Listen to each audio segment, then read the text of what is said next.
What's up, Crumbleheads? I'm Devon Porter, the author of After the Crumble, which will be released in fall 2014.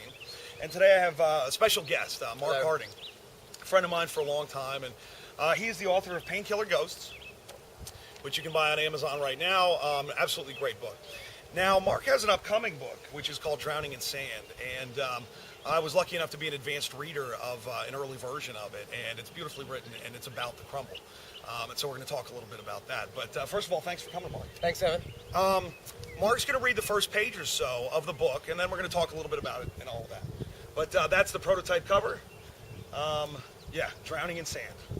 Thanks. This is it. Old bleach beer cans jingle in the dying dune grass. The sand blowing against hollow crab shells, combined with the sea oats beating each other, are a percussive hypnotic. The stench of death is enough to bring you down from any prescribed narcotic. Mere yards away, the grinding breakers moan constantly, taunting the nearby convalescents. The wind thrashes through vacant oceanfront dwellings and makes a mournful sound, not unlike members of a pod searching for their beached brethren. The shoals. Yes, that sweet sea breeze that lulled so many people to sleep is now dagging-goosing to the resident insomniacs. This is it. Plastics overstay their welcome and are scattered by the ghastly gales, blowing in from the trash line to be tangled briefly among the sparse vegetation, then blowing back out to float on top of the overdosed tides. The gulls hang overhead, watching constantly, screeching like an injured child. There's the occasional aggressive wasp, so watch out, but mostly it's just the gulls besides the dwindling people, the convalescents. Welcome to the shoals. There was no welcome station to embrace him when he got here. There is no reason for tourists to visit, no desire to come to the shore anymore. He's talking to himself and getting sand in his teeth from the rank winds. His tongue will feel swollen shortly. It will feel covered in an ashy film from the dirty wind momentarily. Soon. Now. When the sun rises, the first thing it shines on is the floating junk. The omnipresent trash line just past the breakers from the derelict houses, just the discarded medical devices, the beached dolphins, sicky shoals. He's gotten used to talking to himself and almost accustomed to the grinding of the sand in his mouth, which accompanies all of his bloated words. Yes, this is it. There are no surfers here anymore, not even when the storms roll in great waves, as no one wants to surf the trash. The lifeguard stands are rotting where they were deserted. Some have become gall havens, some have become splinter palaces, some have been torn apart, their wood used for funeral beach pyres. He spits out ash-gray sand. A gull laughs from somewhere hovering nearby, fighting the winds above the shore. If he's had enough pills, he will answer himself. But he's not to that point yet, not tonight. Not yet, maybe sooner, maybe later. The waves crash onto the trash line in front of him. No one has played in these breakers for years, and not least intentionally. A body is found occasionally crashing in and washing out and crashing in and washing out over and over and over. Oh, man. Thank you, Just at the beginning to Drowning in Sand. Yeah, that's what, the first page and a half? First page and a half. There are a few hundred pages in here. Unbelievable. So, there's a couple of things. One, this is Shiver. Her real name is Princess, but for those of you who've been reading the first few chapters, say hello to Shiver. And secondly, before I forget, the Drowning in Sand page you can link to from the After the Crumble page, but just look for Drowning in Sand, and he's got a Facebook page set up for that. It's also a page for Painkiller Ghosts. Right, and that one you'll be able to link to that from mine too. I've posted it a couple of times. But, you, first of all, beautifully written. I love the way that you use the words, but what you're describing is something that you believe the future is going to look like. So tell us a little bit about the world that Drowning in Sand takes place in. Drowning in Sand takes place in a very dirty world. It is an environmental disaster happening currently or during the book.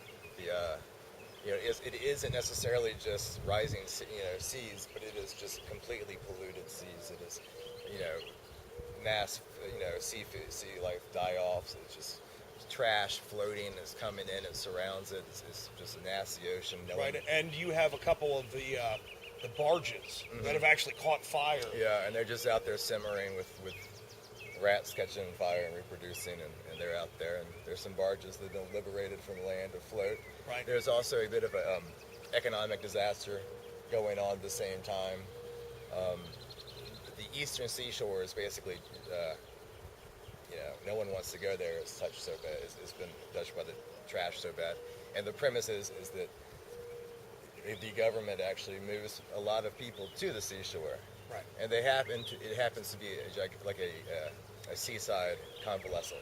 Right, right, and if you guys, if you saw that he showed you the cover, maybe hold it up again. This is actually based on a real picture that Marc took. He spent some time down on the eastern shore, or not the eastern shore.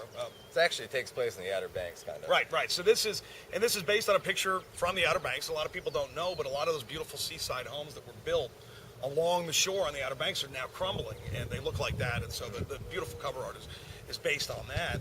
And of course, like a lot of what we talk about with the crumble, it's something that we can see already. What we believe the future is going to look like, we can see it starting. And I read the other day that in a lot of these fancy beaches, these nice resort places like Cancun and places like that, they actually have a staff that goes out in the morning and cleans the beach. Right. So, and all the tourists think that this beautiful, pristine beach. What they don't know is that at 5 a.m., there's 8 guys out there picking up trash and nets and just all kind of terrible trash out of the ocean. The ocean at this point today is absolutely filled with trash already. And of course, we're looking at the future thinking, okay, if we extrapolate how that's going, what's that going to look like 15, 20 years from now? I believe that when I started writing the Drowning in the Sand, one of the books I was reading at the time was What We Leave Behind by Derek Jensen, who is a great environmental writer. Right. And it is about waste and trash. Right. And it's absolutely genius. It's very right. And Derek Jensen, Marc's going to do a couple of book recommendations today. I'm not sure if Jensen is in there yet, but we will recommend him. That'll be my first one, What We Leave Behind by Derek Jensen. Right. Highly recommended. Yeah, and Derek Jensen is fairly prolific. He's done about maybe 15 books. Oh, yeah. All of them nonfiction with the exception of maybe 1 or 2. Right. And there's one, and I can't remember the full name of it, but it's 50 Things to do while the world burns. While the world burns or something. And it's a graphic novel that will just mess your head up. I mean, you'll read this thing, and Marc loaned it to me, and I bought my own copy, and I went nuts for about 3 or 4 days. I mean, I just could not. It's absolutely amazing to try to understand what we've done already to the planet. So, all right. So, What We Leave Behind by Derek Jensen. What are some other book recommendations you can give us? Oh, along the same vein is 2030 by Albert Brooks. Right. It is an alternative future, of course, in about 15 years, 16 years in 2030. Right. And how about The Dog Stars by Peter Heller? Right. That's a collapse book. I think it was well done. Right. It was different than a lot of other the books out there you read on the subject. Yeah, a much more of an artistic take. Yeah, it was poetic. Yeah, I believe. very poetically, very well written, but very melancholy, but great book. Yeah, I really enjoyed that. So I'd go with those as recommendations. Well, and in reference to the 2030 book, and Marc said Albert Brooks, it is the Albert Brooks, the actual actor that we all know. And I would who knew, right? Yeah, Great book. exactly. Yeah, but very well written. So those are good recommendations. But I would recommend everybody keep an eye out for Drowning in Sand. What do you think? About 6 months it'll be released. Yeah.